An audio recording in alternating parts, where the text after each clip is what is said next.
সুপ্রিয় দর্শক, আসসালামু আলাইকুম। Welcome to my channel happy cooking zone. চলে আসলাম নোয়াখালী থেকে আমি হ্যাপি আপনাদের সামনে আবারও খুবই মজাদার আরেকটি নতুন রেসিপি নিয়ে। আমার আজকের রেসিপিটি হলো গরুর পায়া রান্না। গরুর পায়া আমি আজকে হালিম দিয়ে রান্না করব, তা আপনাদের সাথে শেয়ার করব। আশা করি আপনাদের থেকে আমার আজকের রেসিপিটি ভালো লাগবে। ভালো লেগে থাকলে পুরো ভিডিওটা দেখবেন এবং পরিশেষে একটা লাইক দিবেন। এই গরুর পায়া রান্না আমরা এক একজন এক এক রকমের রান্না করি, তবে পায়া রান্নাটা সঠিকভাবে রান্না করলে খেতে কিন্তু খুবই ভালো লাগে। এবং গরুর এই পায়া রান্নাটা সকলের কিন্তু অনেক পছন্দের খাবার। আমার পরিবারের সকলেরও অনেক পছন্দের খাবার, তবে তারা হালিম দিয়ে রান্না করলে বেশি পছন্দ করে। তাই আজকে আমি কিভাবে পায়া রান্নাটা করি আপনাদের সাথে শেয়ার করব। এখানে গরুর পায়া রান্না করার জন্য আমি মেন উপকরণটাই নিয়ে নিলাম। প্রথমে নিয়ে নিলাম গরুর 4টি পা ভালোভাবে কেটে পরিষ্কার করে ধুয়ে আমি আমার পছন্দ মতো করে টুকরো করে নিয়েছি। এখন আমি এর সাথে অ্যাড করব গরুর মাথার যে মাংসগুলো থাকে, ওই মাংস থেকে কিছুটা মাংস দিয়ে দিলাম।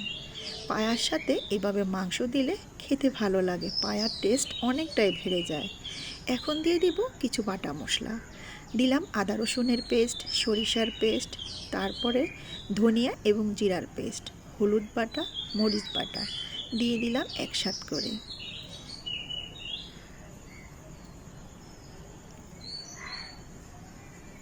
তারপরে দিয়ে দিলাম হাতের মুঠে 1 মুঠ শুকনো মরিচ, 2-3টে তেজপাতা এবং গোলমরিচ, এলাচ, দারচিনি।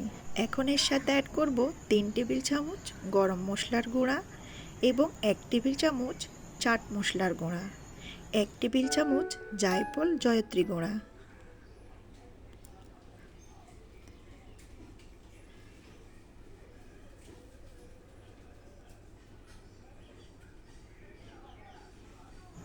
অ্যাড করলাম বেশ কিছু পেঁয়াজ কুচি এবং স্বাদমতো লবণ।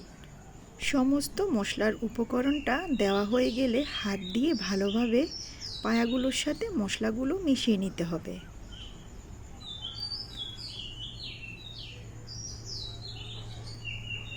মশলাগুলো ভালোভাবে মেশানো হয়ে গেলে এখন এর সাথে অ্যাড করব 5 টেবিল চামচ সরিষার তেল।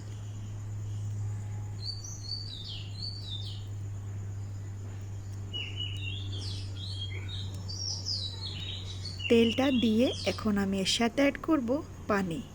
পায়া রান্না করার সময় যে পানিটা দিবেন তা কিন্তু একসাথে দিতে হবে, যেন এই পানিতেই পায়াটা রান্নাটা খুব ভালোভাবে হয়ে যায়।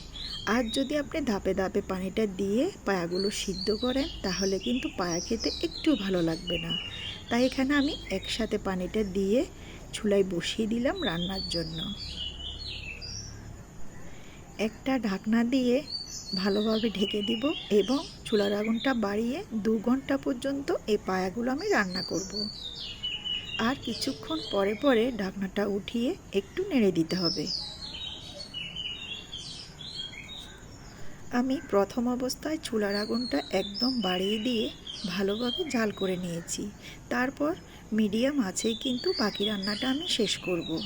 যখন দেখবেন পায়া রান্নার জন্য যে পানিটা দেওয়া হয়েছে তা যদি শুকিয়ে এতটুকু হয়ে আসে, তখনই এর সাথে আমি অ্যাড করব 2 প্যাকেট রাঁধুনি হালিম মিক্স এবং 2 প্যাকেট রাঁধুনি হালিম মিক্সের সাথে যে মশলাটা থাকে তা থেকে 1 প্যাকেট দিয়ে দিব।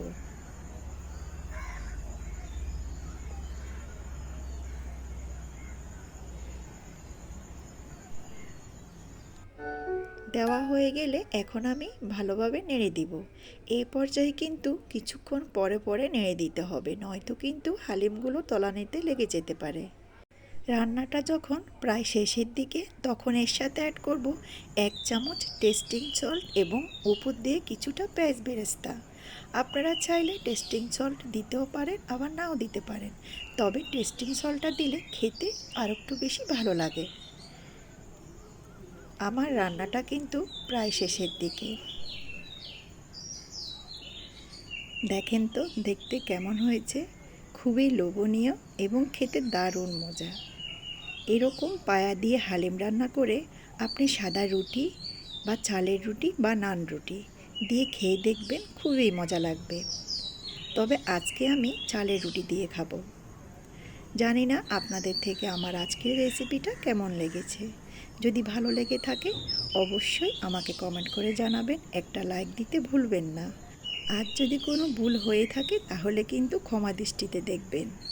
আমার চ্যানেলটি সাবস্ক্রাইব করবেন, আমার ফেসবুক পেজটা ফলো করবেন, পাশে থাকা বেল বাটনটি অন করে রাখবেন যাতে করে পরবর্তী নতুন ভিডিওর নোটিফিকেশান সবার আগে আপনার কাছে পৌঁছে যায়। এই পর্যন্ত আপনারা যারা যারা আমার চ্যানেলটি সাবস্ক্রাইব করেছেন, আমাকে এভাবে সাপোর্ট করেছেন, আপনাদের সকলকে জানাচ্ছি অসংখ্য ধন্যবাদ। আমার জন্য দোয়া করবেন, আমার পরিবারের সকলের জন্য দোয়া করবেন, আমি যেন এভাবে মজার মজার নতুন ভিডিও রেসিপি আপনাদের সাথে শেয়ার করতে পারি। আজ এখানে বিদায় নিচ্ছি। খোদা হাফেজ।